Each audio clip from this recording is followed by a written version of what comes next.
Hello students, आज की video में हम बीए फर्स्ट ईयर के फर्स्ट सेमेस्टर के पॉलिटिकल साइंस के न्यू बैच 2027-28 की क्लास स्टार्ट करने वाले हैं। पॉलिटिकल साइंस के पेपर का नाम है Indian national movement and constitution of India. आज हम इसकी यूनिट नंबर 1 को स्टार्ट करने वाले हैं। आपका न्यू सिलेबस हमारे चैनल पे अपलोड है, आप विजिट करके देख लीजिएगा। आज हम इसकी यूनिट नंबर 1 को पढ़ने वाले हैं। आपको अपनी यूनिट नंबर 1 में पढ़ना है भारतीय राष्ट्रीय आंदोलन का जन्म, वृद्धि और राजनीतिक प्रवृत्तियाँ।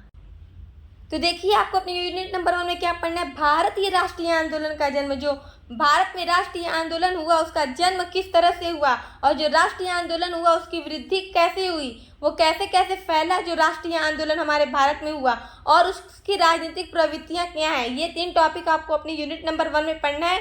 तो चलिए आज की यूनिट को हम स्टार्ट करते हैं। देखिए, भारतीय राष्ट्रीय आंदोलन आप लोग पहले भी पढ़ चुके हैं। 1857 की क्रांति, जिसे प्रथम स्वतंत्रता संग्राम भी कहा जाता है। 1857 की क्रांति को प्रथम स्वतंत्रता संग्राम भी कहा जाता है। अगर आपके पेपर में 1857 की क्रांति पूछे या प्रथम स्वतंत्रता संग्राम के बारे में पूछे तो आपको यही लिखना रहेगा। देखिए, भारतीय राष्ट्रीय आंदोलन का जन्म किस तरह से हुआ। देखिए, आप सभी लोग जानते हैं कि हमारे देश में पहले अंग्रेजों का शासन था। देखिए, भारत का राष्ट्रीय आंदोलन अचानक शुरू नहीं हुआ, यह कई वर्षों तक चले राजनीतिक, आर्थिक, सामाजिक और सांस्कृतिक परिवर्तनों का कारण था। अंग्रेजों की शोषणकारी नीतियों और भेदभाव और अन्याय के कारण भारतीयों में असंतोष बढ़ गया था, जिसके कारण भारत की जनता क्रांति चाहती थी। अब वो अपने ऊपर अन्याय और शोषण को बर्दाश्त नहीं कर सकती थी, जिसके कारण भारत की जनता में अब आज़ादी की, राष्ट्रवाद की भावना पैदा हुई। तो जिसके कारण वो क्रांति करी। 1857 में पहली बार हमारे देश में स्वतंत्रता के लिए क्रांति की गई, आंदोलन हुआ। तो चलिए वही आज आपको पढ़ना है। देखिए, भारतीय राष्ट्रीय आंदोलन भारत के स्वतंत्रता संग्राम का इतिहास है। यह आंदोलन अंग्रेजी शासन के अन्याय, शोषण और दमन के विरुद्ध भारतीय जनता द्वारा चलाया गया आंदोलन था। इसका मुख्य उद्देश्य भारत को विदेशी शासन से मुक्त कर स्वतंत्र राष्ट्र बनाना था। यानी कि हमारे भारत में पहले अंग्रेज शासन करते थे, तो हमारे भारत को क्या विदेशी शासन से मुक्त करके स्वतंत्र राष्ट्र बनाना था। यह आंदोलन लगभग 100 वर्षों यानी 1857 से स्टार्ट होता है और 1947 में हमारा देश जाके आज़ाद होता है। तो इसलिए लगभग 100 वर्षों तक चला और अंत में हम लोग 15 अगस्त 1947 को आज़ाद हुई, यानी हमारा भारत 15 अगस्त 1947 को आज़ाद हो गया। देखिए, भारतीय राष्ट्रीय आंदोलन की जब भी बात आती है तो सबसे पहले 1857 की क्रांति या 1857 का विद्रोह या प्रथम स्वतंत्रता संग्राम के बारे में पढ़ना होता है। तो देखिए, 1857 का विद्रोह भारतीय स्वतंत्रता के लिए पहला युद्ध था। इसकी शुरुआत 10 मई 1857 को मेरठ में हुई थी। यानी जो ये 1857 का जो ये विद्रोह था अंग्रेजों के खिलाफ, ये 10 मई 1857 को मेरठ में हुआ था। यह ईस्ट इंडिया कंपनी के खिलाफ पहला बड़े पैमाने पर विद्रोह था। ये विद्रोह असफल रहा, यानी जो ये 1857 की क्रांति हुई थी ये असफल रही, लेकिन इसने जनता पर बड़ा प्रभाव डाला और पूरे भारत में स्वतंत्रता आंदोलन को उभारा। यानी ये जो 1857 का रिवॉल्ट था या 1857 की जो क्रांति थी वो असफल रही, वो पूरे भारत में नहीं फैल पाई, लेकिन इस क्रांति का असर भारत की जनता पे पड़ा। यहीं से हमारे भारत में लगातार आंदोलन होते गए और धीरे धीरे चल के बहुत बड़े पैमाने पे आंदोलन हुआ। जो आंदोलन पूरे भारत में फैला, तब जाके हमारा देश आज़ाद हुआ। ये जो 1857 की क्रांति थी ये पूरे भारत में नहीं फैली थी, ये सिर्फ कुछ जगहों पे फैली थी, जैसे कानपुर, लखनऊ, झांसी, बरेली, फैजाबाद, इन सब जगहों पे फैली थी। ये पूरे भारत में नहीं फैली थी, क्योंकि देखिए ये जो 1857 की क्रांति थी इसमें जितने भी नेता थे सबका अपना हित था।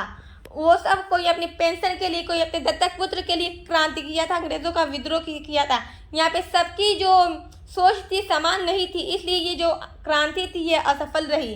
तो देखिए, 1857 की क्रांति यानी 1857 की जो क्रांति हुई थी उसकी स्वतंत्रता संग्राम हुआ था। इसके कारण क्या थे। देखिए, कोई भी चीज़ अचानक नहीं हो जाती, इसके पीछे बहुत सारी रीज़न होती है।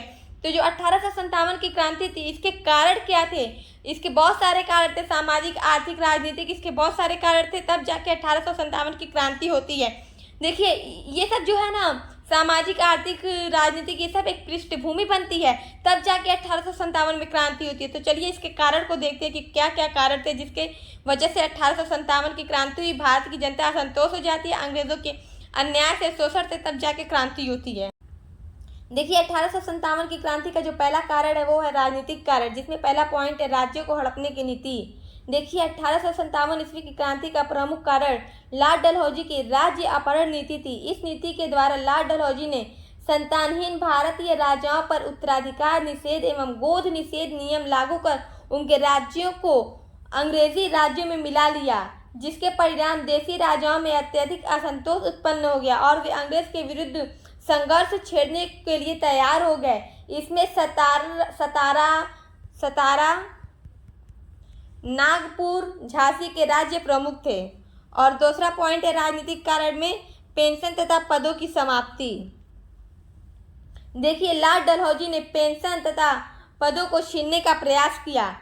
उसकी इस नीति के शिकार पेशवा बाजीराव के दत्तक पुत्र नाना साहब हुए। नाना साहब ने विद्रोह का सहारा लिया, क्योंकि जो है पेंशन और पदों की समाप्ति करने के बाद जो नाना साहब थे उन्होंने इस कारण मतलब विद्रोह किया, अंग्रेजों का विद्रोह किया। देखिए मैंने पहले ही बताया था कि 1857 की क्रांति है वो असफल हो गई थी, क्योंकि यहाँ पर सबके अपने हित थे, किसी के अपने दत्तक पुत्र का तो किसी को अपनी पेंशन का। यहाँ पे सबका जो हित था वो देश को आज़ाद कराना नहीं था, सब अपने हित के लिए विद्रोह किए थे, जिसके कारण 1857 की क्रांति असफल रही। लेकिन इसने भारत की जनता में एक राष्ट्रवाद की भावना पैदा कर दी थी, जिसके कारण हमारे देश में लगातार बाद में आंदोलन होते गए और हमारा देश आज़ाद हो गया।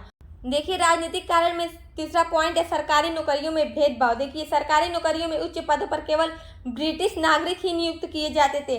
भारतीयों को उच्च सेवा करने का अधिकार नहीं था, यानी जितना भी ऊंचा पद था वहाँ पर सिर्फ ब्रिटिश नागरिक को ही नियुक्त किया जाता था। अब 1857 की जो क्रांति का दूसरा पॉइंट है वो है आर्थिक कारण।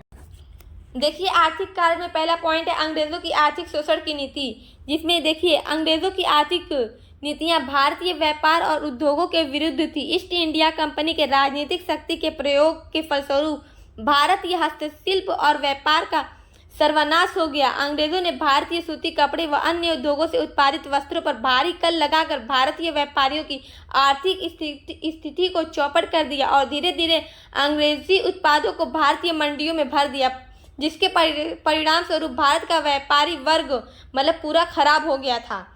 और दूसरा पॉइंट है आर्थिक कारण में भारतीय उद्योगों का विनाश।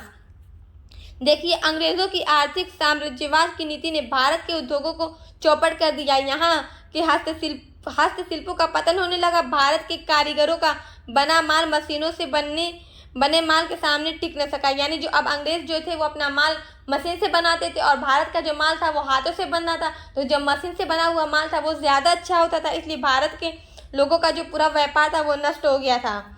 तीसरा पॉइंट है बेरोजगारी की समस्या। देखिए अंग्रेजों की इस आर्थिक नीति के कारण बेरोजगारी की समस्या उत्पन्न हो गई।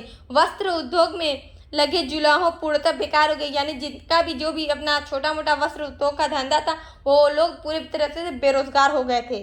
अब तीसरा पॉइंट है 1857 की क्रांति के कारण में धार्मिक कारण, जिसमें पहला पॉइंट है गोद निषेध की नीति धर्म विरुद्ध, यानी लॉर्ड डलहौजी ने गोद लेने यानी दत्तक पुत्र की प्रथा का अंत कर भारतीयों की धार्मिक भावनाओं एवं मान्यताओं का तिरस्कार किया, जिससे जो भारत के लोग थे वो अंग्रेजों के विरुद्ध होते चले गए। और दूसरा पॉइंट है धार्मिक भेदभाव की नीति, यानी देखिए अंग्रेजी सरकार की ओर से ईसाई धर्म स्वीकार करने वालों को आर्थिक सहायता दी जाएगी। यानी जो अंग्रेजी सरकार थी उसने कहा था कि जो लोग भी ईसाई धर्म को स्वीकार करेंगे उनको आर्थिक सहायता दी जाएगी और सरकारी नौकरी भी आसानी से प्राप्त होने लगेगी। इससे भी भारतीय समाज में अंग्रेजों के प्रति प्रतिशोधक की भावना पैदा होने लगी। तो ये सब क्या थे? देखिए धार्मिक कारण, राजनीतिक कारण, जितने भी आप लोग देख रहे हैं, आर्थिक कारण। इससे क्या है, भारत की जनता अब अन्याय और शोषण को बर्दाश्त नहीं करती है और फिर जाके देखिए सब एक पृष्ठभूमि बन रही है और उसके बाद जाके 1857 में क्रांति हो जाती है। अब देखिए 1857 की क्रांति में जो चौथा पॉइंट है वो है सामाजिक कारण। देखिए इसमें पहला पॉइंट है भारतीयों के प्रति तिरस्कार की नीति। देखिए अंग्रेज भारतीयों को हीन समझते थे तथा उनका सामाजिक तिरस्कार करते थे। भारतीयों को सामाजिक अपमान मतलब सहन नहीं था। इससे भी भारतीय अंग्रेजी सत्ता के विरुद्ध आंदोलित हो गए, यानी भारत की जो जनता थी वो आंदोलन करने के लिए तैयार हो गई। दूसरा पॉइंट है भारतीयों के साथ अपमानजनक व्यवहार, यानी जो अंग्रेज सब थे वो भारत की जनता के साथ अपमानजनक व्यवहार करते थे। अब जो 5वां पॉइंट है वो है सैनिक कारण। देखिए ये सबसे ज़्यादा इम्पोर्टेंट है। देखिए सैनिक कारण में पहला पॉइंट है उच्च पदों से वंचित भारतीय। देखिए इसमें आप लोग क्या लिखेंगे, सेना में ऊंचा से ऊंचा पद जो किसी भारतीय को मिल सकता था वह सूबेदार का था, जिसमें केवल 60 से 70 रुपया मासिक वेतन मिलता था। इसमें पद वृद्धि के अवसर भी बहुत कम थे। समान पदों पर कार्य करते हुए भी भारतीय सैनिकों को वो सुख सुविधाएं नहीं प्राप्त थी जो अंग्रेजी सैनिकों को प्रदान की जाती थी। भेदभाव की इस नीति ने सैनिकों में क्रांति की भावना को जन्म दिया। अब ये जो सैनिक कारण में दूसरा पॉइंट है वो है चर्बी युक्त कारतूसों का प्रयोग, और यही 1857 की क्रांति का तात्कालिक कारण बनता है। देखिए 1856 ईस्वी में, किसमें, 1856 ईस्वी में, याद रखिएगा 1856 ईस्वी में अंग्रेजी सरकार ने पुरानी लोहे वाली बंदूक के स्थान पर एक नई राइफल लाती है जो ज़्यादा अच्छी होती है का प्रयोग करने के लिए लाती है। इस नई राइफल में कारतूस के ऊपरी भाग को मुंह से काटना पड़ता था, और सैनिकों में ये बात देखिए फैल गई थी कि जो कारतूस थे उसमें गाय और सुअर की चर्बी बनी है, जिसको मुंह से काट के गन में लोड करना पड़ेगा। तो ये बात सैनिकों में फैल जाती है, जिससे हिंदू और मुस्लिम दोनों सैनिक असंतोष हो जाते हैं। उनको लगता है कि उनके धर्म को भ्रष्ट करने के लिए अंग्रेजी सरकार ऐसा कर रही है, जिसके कारण जो सैनिक थे वो लोग इस गन को यूज़ करने से, नई राइफल को यूज़ करने से मना कर देते हैं, जिसके कारण जाके क्रांति हो जाती है। तो यही चर्बी युक्त कारतूसों का प्रयोग, यही 1857 की क्रांति का तात्कालिक कारण बनता है। देखिए इस पर एक डिटेल में वीडियो अपलोड है। आप लोग BA first semester political science का जो पुराना लेक्चर है उसको पढ़ेंगे तो आप लोग को इस पे डिटेल से नोट्स मिलेगा। आप लोग वो वीडियो चेक करके ज़रूर पढ़ लीजिएगा। हम हर बार कुछ नए अंदाज में आपको नोट्स लेकर आते रहते हैं, तो इस वीडियो में हम लोग कुछ नए अंदाज से आपके लिए नोट्स लेके आए। अगर आप चाहें तो पुरानी वीडियोस को भी देख सकते हैं, उसमें भी आपको बहुत अच्छी तरीके से समझ में आएगा। तो देखिए ये बात याद रखिएगा, 1857 की क्रांति की तो जो पृष्ठभूमि थी वो बनती गई सामाजिक, आर्थिक, राजनीतिक, धार्मिक सभी, लेकिन जो सैनिक कारण था इसमें सबसे मेन पॉइंट है चर्बी युक्त कारतूसों का प्रयोग। यही 1857 की क्रांति का तात्कालिक कारण बनता है और यहीं से क्रांति स्टार्ट हो जाती है, यहीं से विद्रोह स्टार्ट हो जाता है जो भारत में होता है। लेकिन देखिए जो 1857 की क्रांति होती है वो तो असफल हो जाती है, लेकिन भारतीय जनता में एक होता है ना, भारत की जनता में अब राष्ट्रवाद की भावना पैदा हो जाती है। फिर धीरे धीरे आंदोलन होता है और हमारा देश जाके आज़ाद हो जाता है। तो हमने भारतीय राष्ट्रीय आंदोलन का जन्म और उसके भारतीय राष्ट्रीय आंदोलन के कारण यानी 1857 ईस्वी की क्रांति के कारण को पढ़ चुके हैं। अब हमारे यूनिट नंबर 1 में जो दूसरा पॉइंट है वो है भारत के राष्ट्रीय आंदोलन की वृद्धि, यानी जो भारत का राष्ट्रीय आंदोलन था उसकी वृद्धि किस तरीके से हुई। तो चलिए उसको देखते हैं। देखिए भारत का राष्ट्रीय आंदोलन धीरे धीरे पूरे देश में फैल गया। देखिए 1857 की बात तो जो था हमारे देश में, जो ईस्ट इंडिया की कंपनी थी उसका शासन समाप्त हो जाता है और डायरेक्ट सत्ता महारानी के हाथ में पहुंच जाती है।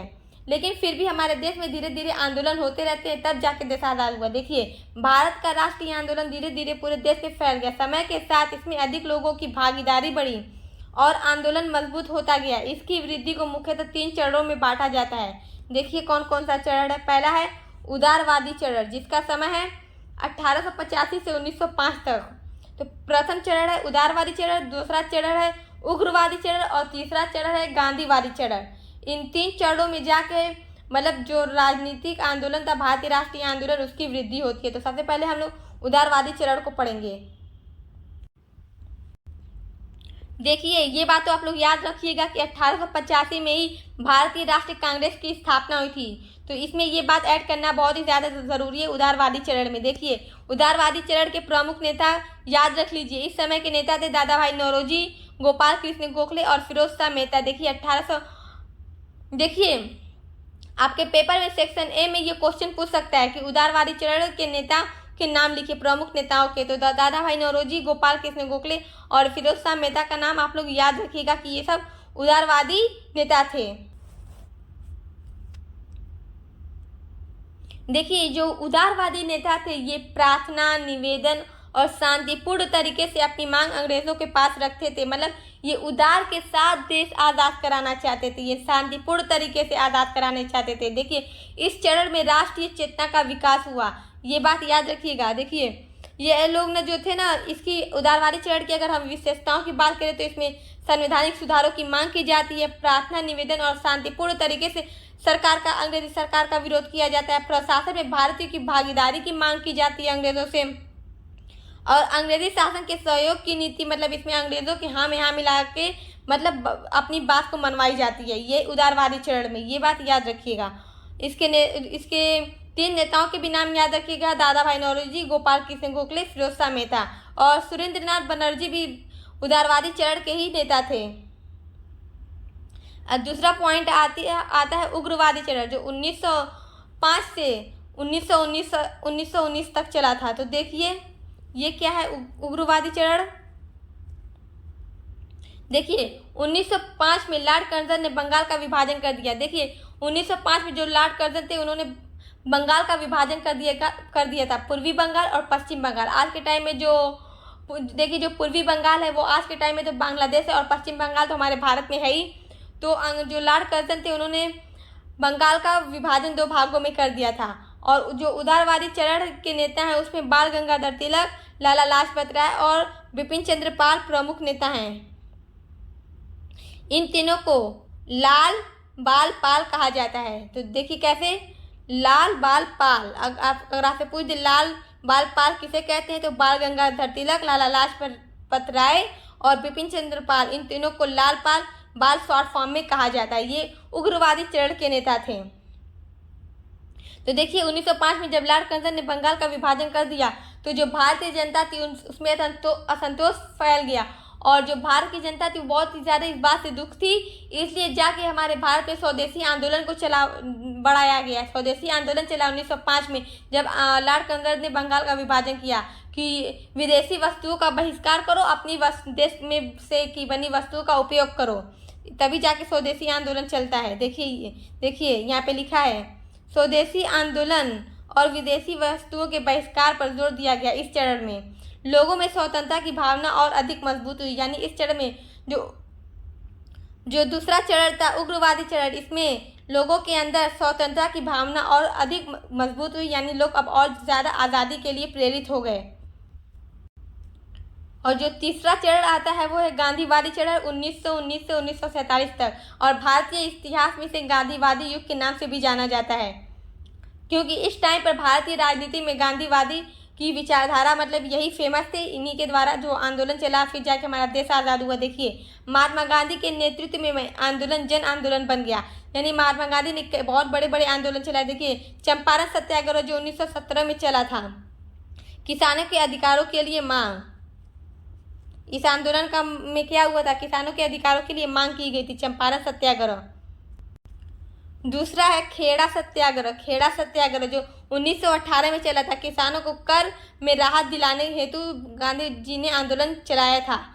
और देखिए तीसरा आंदोलन है असहयोग आंदोलन जो 1920 में चला था। देखिए गांधी जी जितना भी आंदोलन चलाते थे वो सत्य, अहिंसा और सत्याग्रह को अपना कर चलाते थे, और इनके द्वारा चलाए गए प्रमुख आंदोलन में ये याद रखिएगा असहयोग आंदोलन, सविनय अवज्ञा आंदोलन और भारत छोड़ो आंदोलन।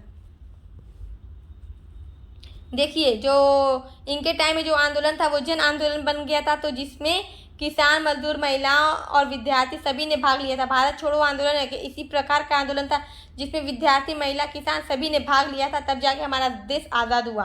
भारत छोड़ो आंदोलन 1942 में हुआ था।